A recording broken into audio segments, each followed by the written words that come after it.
Hello বন্ধুরা, কেমন আছেন সবাই? আশা করি প্রত্যেকে অনেক ভালো আছেন। যেহেতু আজকে গরমটা একটু বেশি পড়ে গেছে, তাই একটু টক খেতে ইচ্ছা করলো। তো আমার ছোট ভাইকে বললাম, ও গাছ থেকে 2টা বড় সাইজের আম পেড়ে নিয়ে আসলো। তারপর ওইটা আমরা আমি কাটতেছিলাম। তো ওই সময় আমার কাটতে কাটতে হাতটা প্রচন্ড ব্যথা হয়ে গেল। তারপর আমার ছোট ভাই বলল যে, আপু দে, আমি তোকে হেল্প করি। তারপর ও আমাকে হেল্প করতে শুরু করলো। অনেক আম এর মধ্যেই ও কেটে ফেলছে।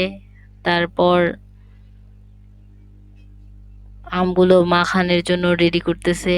ও একদম একদম গতিতে কাটতে শুরু করে দিছে। কাটতে কাটতেই মাকে বললো, মা কয়েকটা শুকনা মরিচ তুমি রেডি করো।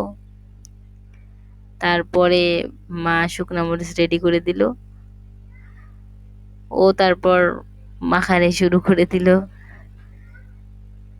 অনেকক্ষণ মাখানোর পরে আমাদের পারফেক্ট একটা আম মাখা রেডি হয়ে গেছে।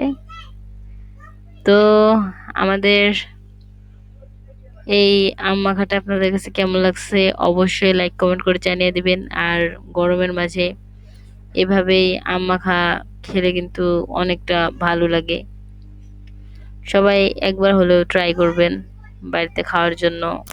সবাই মিলে মাঝে মাঝে এরকম মজা করে খেতে অনেক ভালো লাগে।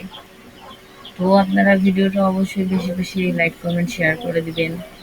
আপনাদের একটা লাইক, একটা কমেন্ট, একটা শেয়ার আমাদের ভিডিও বানানোর জন্য এক একটা করে অনুপ্রেরণা।